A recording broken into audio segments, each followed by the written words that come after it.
now going to move on to solving exponential equations. And in this video, we're going to do it all without logarithms. So in order to do that, um, we basically have to have a special case of this type of problem.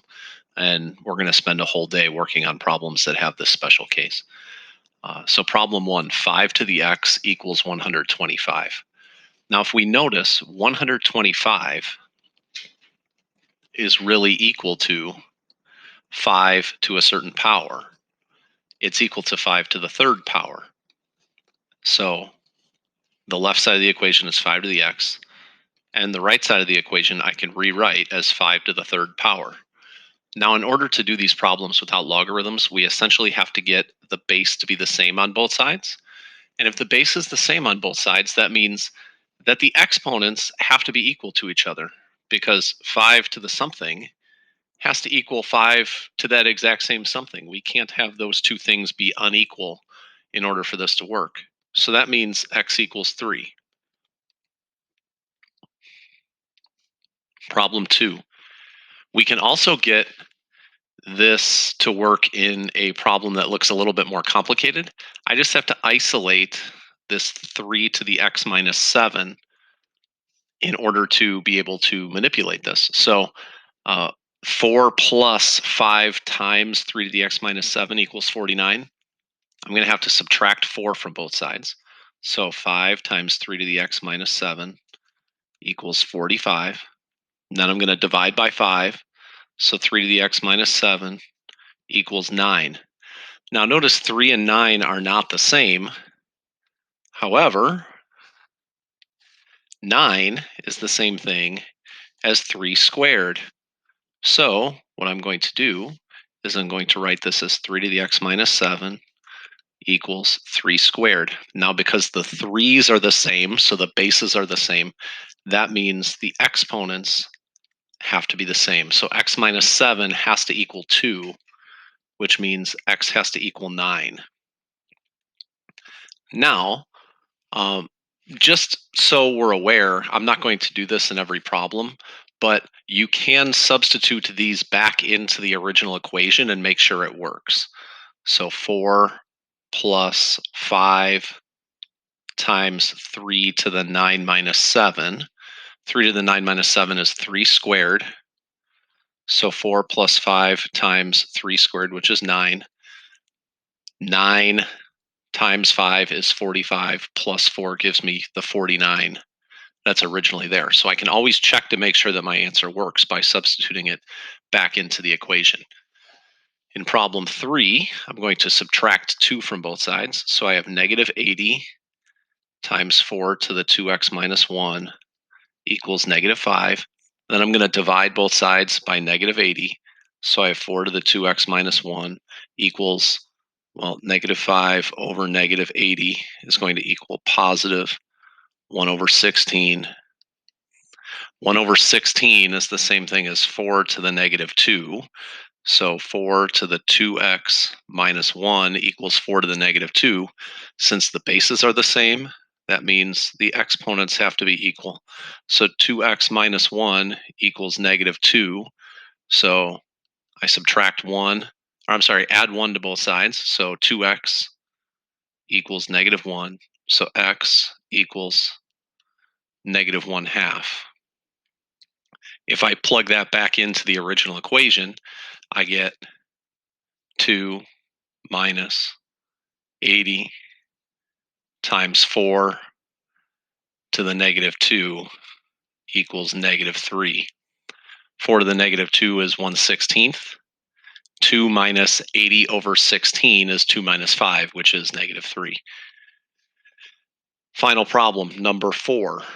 Well, neither of these bases is the same, but notice that both of them are dealing with 3. So 81 is 3 to the 4th,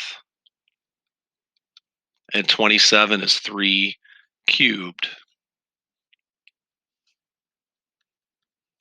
Now I can use power to a power rule. So this is 3 to the 12x minus 8 because I can multiply these exponents together.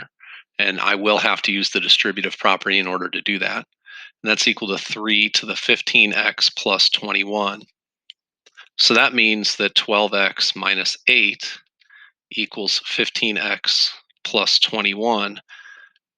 I do a little solving. X equals negative 29 thirds. If I sub it back in, it does end up working out. The um, the left side ends up being negative 29 thirds times 3 is negative 29 minus 2. So that ends up being 81 to the negative 31.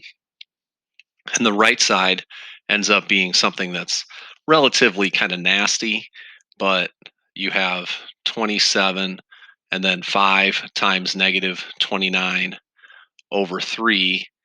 That would be negative 145 over 3. And then plus, I'm going to get a common denominator, 21 over 3. So that ends up being 27 to the negative 100. And negative 145 plus 21 is negative 124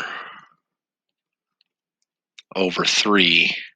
And I'm not going to do this, but I'm pretty certain that that ends up being the same thing. Actually, I will do it real quick. So 81 is 3 to the 4th, and 27 is 3 to the 3rd. So 4 times negative 31 is negative 124. So that's just the exponent. So now I'm turning it into the exponents. So that's negative 124. And then 3 times negative 124 over 3 does equal negative 124. So that does end up working out. Problem 5. Well, I have 4 as a base and 1/8 as a base. So I'm going to convert them both into 2's. So that's 2 squared to the 5 minus x. And this is 2 to the negative 3 because 1/8 is the same thing as 8 to the negative 1. And that's the same thing as 2 to the negative 3. And then we have 3x plus 4 as the other part of the exponent. So now I'm going to make this 2 to the 10 minus 2x using the power to a power rule. And I have 2 to the negative 9x minus 12. Now I'm going to set the exponents equal to each other because the bases are now the same. So 10 minus 2x equals negative 9x minus 12. So 7x is equal to negative 22. So x equals negative 22 sevenths is my final answer. Number 6, there's a lot going on here. So I have 3 squared to the 3x plus 1 times 3 to the negative 1 to the negative 2/3 x equals 3 cubed to the negative 2x plus 4. So now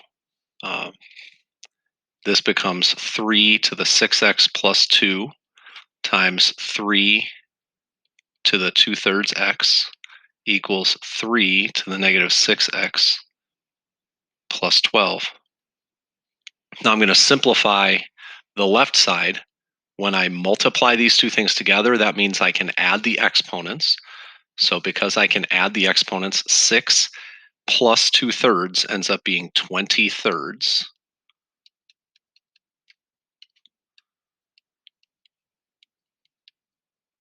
And now I can set the exponents equal to each other.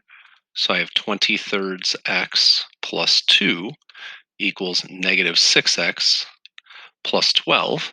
So I'm going to add the 2 or subtract the 2 over to the right side and add 6 over to the left side. 6 is really 18 thirds. So this becomes 38 thirds x.